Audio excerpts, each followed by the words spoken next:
All right, we're good. Yeah, we're on. We're recording here.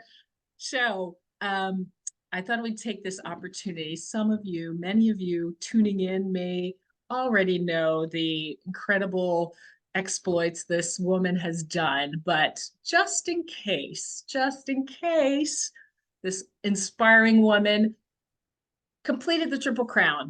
Now, for those of you that don't know, 331 people in the world have done this. To put in perspective, Mount Everest, over 6,000 people. So we're talking about very rarefied air and only 133 women. She is one of them.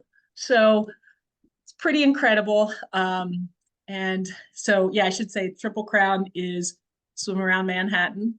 That was my first experience, which I had no idea what I was signing up for. She You just want to said, come on a boat ride, Susan? like, oh, going around That's Manhattan sounds that's how good. it all started. Want to come with That, me? yep, that it was the hook. That was the initial hook. And that was 9 hours Nine and hours and 1 minute. 9 hours and 1 minute. Yeah, still great. You Still should have pretty told great. me to go. Yes, just go. Yeah, right. Like No, that would have worked. yeah, no. Yeah, that was a pretty interesting experience. We didn't mention anything about the dead body getting pulled up on the side of the East River. You saw that, not me. Yeah, I was thankfully, just doing my thing. just doing the thing. And then second was of the Triple Crown was English Channel, and that time was 14:55. 14:55. She knows down to the minute. Yes. Yes. And the third of the trifecta, Catalina. Really tough. 16:58, I think. Something like that. Just Those are under the the wire on both of those. I think it was under what? 16:58. No, there's now with these events, I always ask people ask like, is it a race or is there really any? There's not any under the wire. There's no time cutoff. It's really just when you finish. Yeah, it is. Although you're always racing the clock Yeah. and you're always racing the tides and you're always racing like your pilot saying, you know what, you're not getting anywhere. We think we're done. Um, as would have been the case in both of those last two swims because of currents. Gotcha. So, right, English Channel, you have to outswim the currents and you can't go backwards. And Gotcha. Catalina was many, many, many currents that day. And I wasn't sure we were going to finish, but Yeah. we did. Well, yes, you did. We had the luxury of being on the boat and just throwing food over the side. I just remember thinking, okay, I went in at like, I don't even know what time I started, about 11 p.m., I think, on Catalina. And I remember, my body being pretty burned, like the sun had burned some of the backs of my legs and it looked like the sun was going down again. And I thought, what the heck time is it? And how many hours have I been in here? Because that one was supposed to be 11 to 12 hours, I figured, but turned out to be 17 due to a hurricane and currents. Yeah. Yeah. Eek. Yeah. Incredible. And I have to say the persistence was unbelievable to see you keep pulling through. Now, it didn't start off this way, correct? So, Absolutely not. what was your, because when we talk about open water, it's very much an unknown, and for some people it seems frightening, it seems crazy because they hear these big feats that are incredible in and of themselves. Yes, you're one of 133 women in the world, but it didn't start that way. What was your first open water experience, and what drew you to that? I think it was, well, I know it was in 2010. I think it was sometime in 2009 or early 2010. I applied to be a total immersion coach. And I remember writing on which is just a trademarked way of swimming efficient freestyle. I was never a freestyler, never a good freestyler. In high school, I was a breaststroker and a butterflyer, and freestyle just kind of perplexed me. I couldn't figure out how to feel good in it or how to feel fast or be fast. In fact, Okay, I wait a took minute, wait a minute, wait a minute. Breaststroke and butterfly. butterfly, and you were perplexed by freestyle. Yes, Okay, all right. I was a late onset swimmer. I started swimming in eighth grade competitively. Um, I just never learned how to swim efficiently in freestyle, so it felt bad. Okay. And my natural way of swimming was breaststroke. And so, I swam my whole life, but not efficiently. And when I figured out that there was something called total immersion, I applied to become a coach. And I had no experience. I have very little coaching experience, just what I did in college in the summers. And I remember writing on that application, I just have a feeling I would love open water. And I didn't know anything about it. I just had a feeling that I wanted to do it. And as soon as I got certified and started changing my stroke, um, I signed up for a 1 mile lake swim in 2010. And it was so much fun and so easy that I thought, I wonder how far I could go. And then it was a 2 mile, then a 3 mile, which was a 5K, then probably a 10K, and lakes, rivers, oceans, and then relays. I started doing relays with the Triple Crown events. So I did a relay around Manhattan, a relay across Catalina Channel, and a relay across the English Channel, which exposed me to all three of those. And then I started cooking the idea of doing it myself. Wow. So yeah, so it didn't start off with, hey, I'm gonna go after this 1 mile, crazy 1 mile, one 1 mile. mile. And I had a blast Yeah, and in a lake in Hazleton. Yeah, that was it. interesting. I know. So, for someone, for people that have not done open water, how do you just like the difference? I mean, of course, there's an obvious difference between pool and open water. What is it about open water? And for someone that's maybe thinking about it, what do you experience and what is it like? Or what's the appeal? What is the appeal? And I think that the pool has become once I went into open water, the pool became a treadmill for me. And what I love about open water is I look at bodies of water and say, is that swimmable? And can I get from to that point? And I used to swim in Florida when we went on vacation there in on the Gulf Coast, and I would pick a point and swim to it. And I like that. Can I make it there? And can I make it there and back? Destination kind of swimming, and it's adventurous. You don't know what is there in it, around it, waves, current. Yeah, there's a scary aspect to it of the I don't know what's in here. And but that just never bothered me. I don't focus on what's in there, you know, but I focus on the adventure part of it. And I think, I've always been the kind of person that looks for the blue on the map instead of the green on the map. And is there any water nearby? Can I go in it? And I just love, love, love like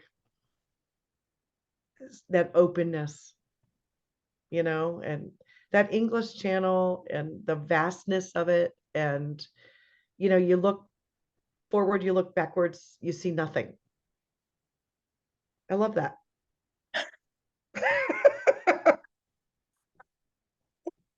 Now, for someone that's, again, not used to, did that Do you feel like it was a progression there too, in It's a that, progression. yeah, Yeah. that vastness, to start off in that vastness might have been a little overwhelming, right? Oh, yes, yes, yes, yes, yes. Yeah, It's a million baby steps, yeah, going to Blue Marsh Lake, used to be like, my version of open water. yeah, And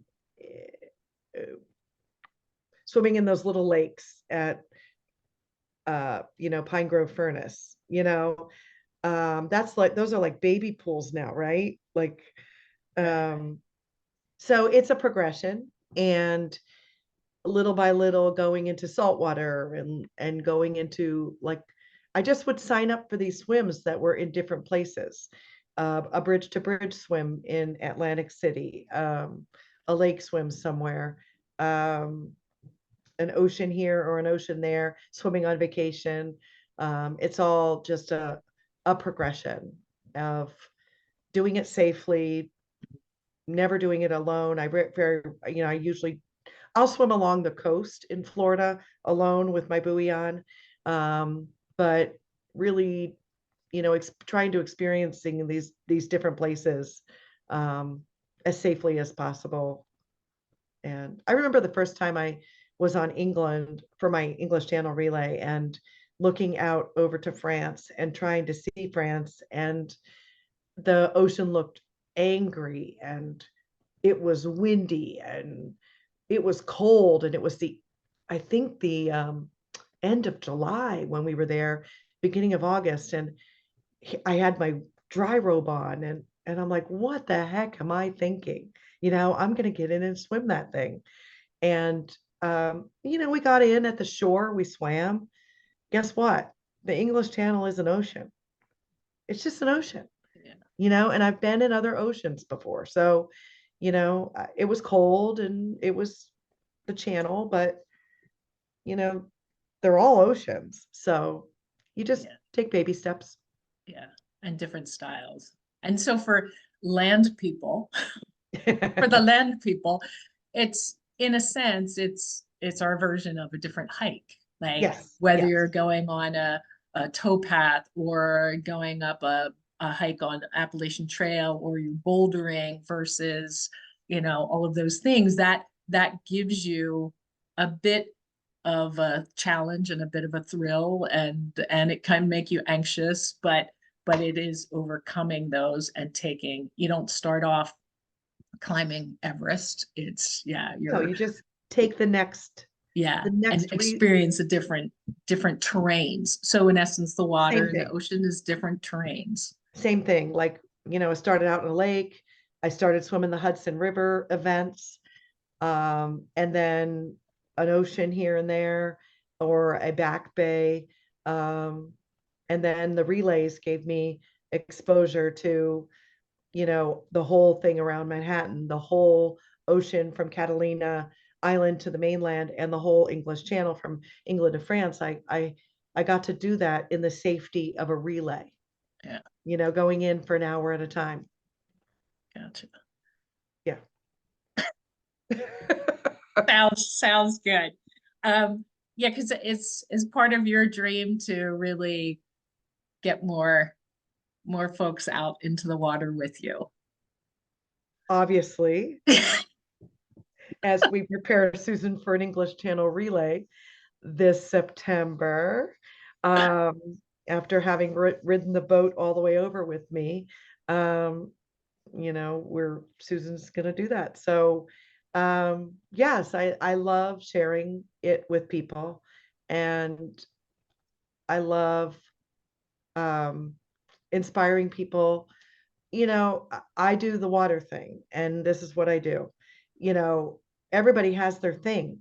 Pick your thing, whatever it is, and take the next step with it, and see where it leads you. I mean, I would have never guessed at where my 1 mile swim in 2010, and then 11 years later, uh, you know, almost to the day, I did this 15-hour, swim to France. So, whatever your thing is, just don't be afraid of taking the next baby step, you Yeah, know.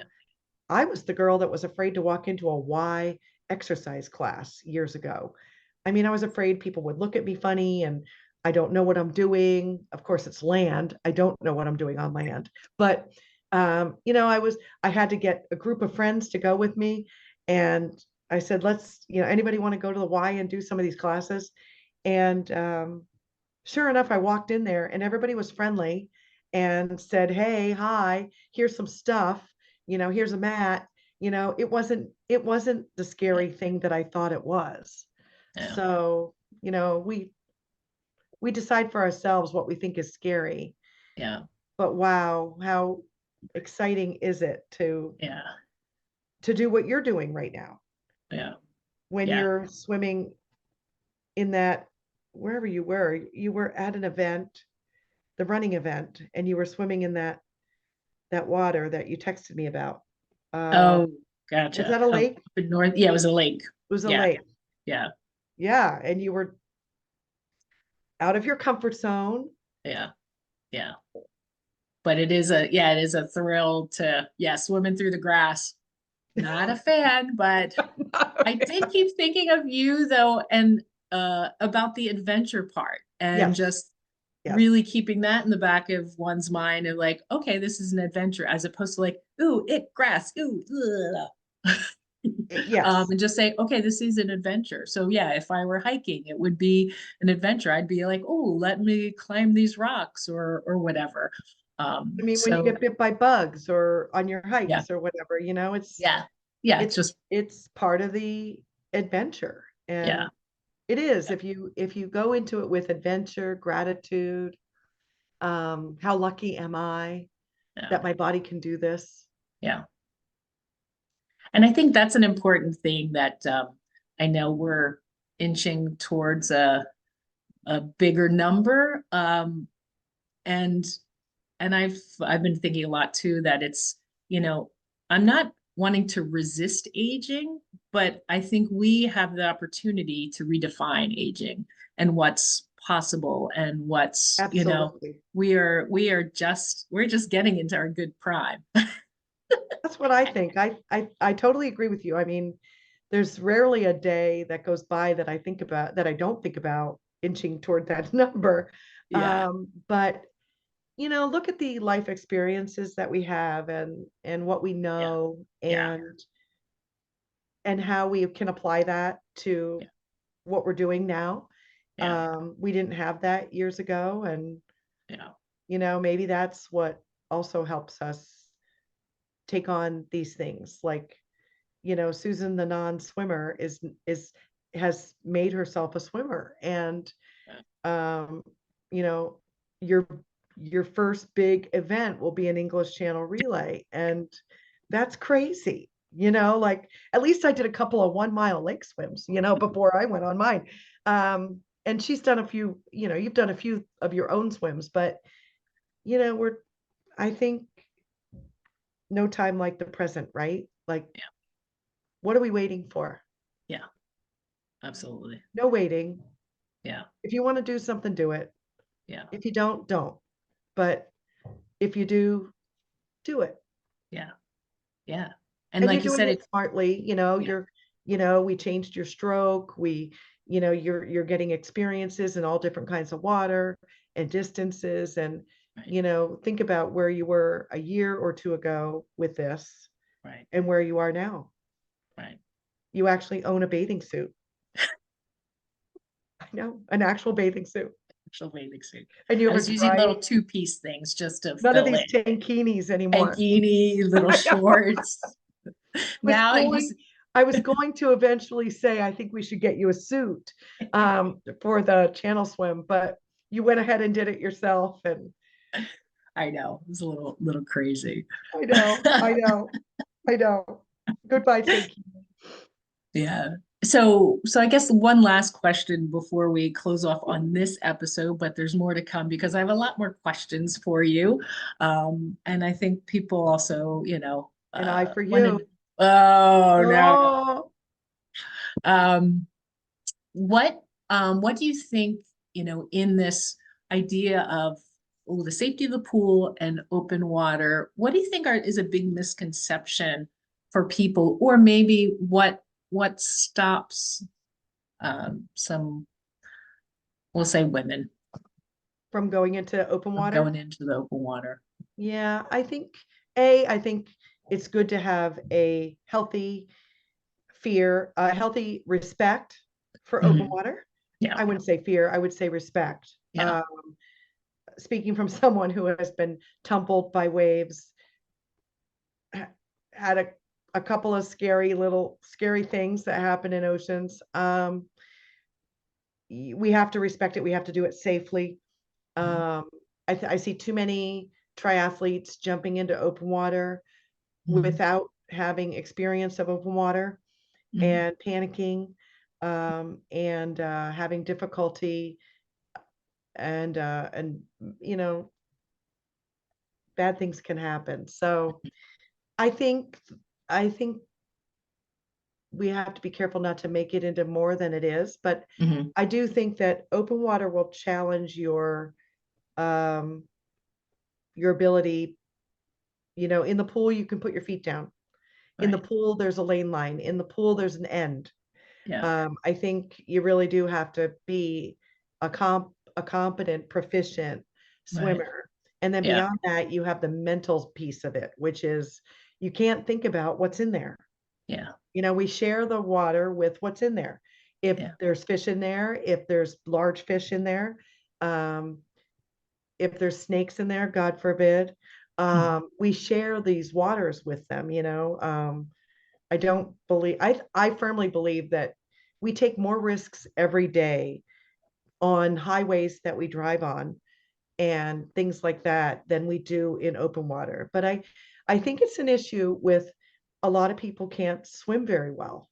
Mhm. You know, I don't know what the statistics are, but I know they're a very small percentage of people of the normal population can swim 300 yards to save their life. It's a very, very, very small percentage, unfortunately. So I think we have a lot of people that are not comfortable in water, um, or they can maybe save themselves, but that's about it. And Mhm. we have to get those numbers up, I think. Yeah. There's a whole piece of life that people miss out on when they can't swim, Yeah. um, just And I, to save themselves and to yeah. have fun. Right, Yeah. right. And I think you make a good point though too on the people that do think they can swim, but haven't realized how much efficiency matters, how much the quality of their stroke is influencing their experience from struggling and or getting through it. Like I know that's why I stopped doing triathlons. I hated the swim because it was I now I looking remember back. that. I remember when you did your triathlon. But now looking back, of course it makes sense as why I was struggling and catching my breath. So people that may think, well, I don't fall into that category, but maybe you really do. And understanding like the more efficient you are, that yeah, you may be doing freestyle, but you're wasting so much energy and and having that smooth stroke, that quality stroke also enables you to handle any things that may come up, or maybe or that anxiousness or panic may be less of a factor, right? Because your stroke and your abilities Your are there, confidence. and your confidence. Your Yeah. confidence in being able to handle whatever happens in there. Like you get startled by something, or you Right. get tired and you can't put your feet down, or you take in water. Yeah. All of that relies, being able to cope with all of that relies on what kind of stroke you have. And, in all of my lessons I teach with adults, we always start with swimming would be easy if it weren't for the breathing part, and the putting your face in the water and regulating your breathing and not getting tired Yeah. and knowing how much to breathe in and breathe out forever without getting tired. Yeah. And that's a skill. Yeah. And it takes a long, long, long, long time to build. Yeah. And so most people don't have that skill. So they don't put their face in the water. And when you don't put your face in the water, everything sinks Yeah. for the most part. for the most part. Yeah. So, but I think, swimming is just such an important skill. It's a life skill. And if we can give it to our kids and give it to our friends and give it to ourselves and, think about, how much you want to enjoy the water when you're at the beach and Mhm. enjoy the water when you're out boating. I had a guy come to me for lessons last year, and he was approaching 70, and his main goal was to be able to be in the water with his grandkids at the beach off of the boat that they rent. And that was his main goal, just to be comfortable and to be able to participate with Yeah. them Yeah. instead of being on the boat Yeah. watching them. Wow. And he was in with them all last summer. Oh, wow. Got him some lessons, got him floating, got him Yeah. doing a few strokes, introduced him to some floaty pants that helped him, lava pants that actually help with some float. Oh, wow. And he was in and confident and doing Yeah. his thing with the grandchildren. Yeah. Yeah. So That's that's awesome. That's a game changer. yeah, so if people are wondering and you know about how to get started, they can contact me. Yeah. If you want to be in the water, you want to be safe, you want to explore, be a little adventurous, any of that, it's never too late, right? Cool. Absolutely. Never too late. Don't say No, don't say no, it's can't. not. I mean, 70s and I yeah, I know. mean, I'm I know. really learning to swim in my late 50s, and that's Yes, now I'm yes. Did I have a freestyle stroke? Well, yes, but you did. I did, but not great. When you Um, got in England, and I was like, Susan, can you swim? I never knew if you could. I figured you could because you did a triathlon. yeah, Um, but that I think that was a sprint try, right? yes, absolutely. Yes. But look at you now, Yeah, thank you, thank you. Yeah, 3,000 yards just like that. thanks to you. Thanks to you, which I will give you, she's amazing and just giving the right thing at the right time that you can absorb and work on. And it is, talk about, with aging and brain plasticity. I mean, it is, you're always, what I see in this is you're always refining. So Mhm. you're never finished, really. It's just always improving, always improving. And speaking of always improving, we have a couple things that we can just shamelessly mention. Oh, This, yes. this August, the 16th to the 19th, we are going to have a women's skills camp up in Wellesley Island. And then It's March, in the Thousand Island yes, Thousand Islands, of thank New you. York in Alexandria Bay. Yes. A Beautiful. uh longer week, just a long weekend for women, open water skills camp Okay. And then second one, March 20th to 24th, the of bigger 2025. 2025, thank you, So Grand plan Cayman. Grand Cayman Islands. We have a week-long women's open water camp. And yeah, so plan Two great accordingly. opportunities. Yeah, Great two, opportunities. yeah, yeah. So, and where would they go if they want to learn more about those two camps? Those two camps are on my website at eternaloptimist.me under I think it's under the lessons or yes, one of the oh gosh, I have to check this, but there's a Yeah, menu I item think it's there like and coaching. I think maybe coaching. it's It's under coaching. coaching. You're right. And both camps are listed there and they can contact us too. Cool. Um, yeah, excited for those. Yeah, Um, Susan's bringing her skill set with stretching and strength, and now also open water and swimming, and then I have the water piece, and together it's going to be a good time. yeah, absolutely, absolutely. Well, like I said, we're gonna have more Q&A here, and I want to learn a little bit more of your experiences and what it's like. And maybe we'll talk about some skills and Oh yeah. your wisdom, all of that good stuff. So Talk about a uh, lot of things. And I'm turning the tables on you next time. oh, okay. Oh, Oh, okay. Well, touche. Well, thanks. Always a joy. yes. And we'll see you soon. We'll see you soon, honey. Bye. Bye.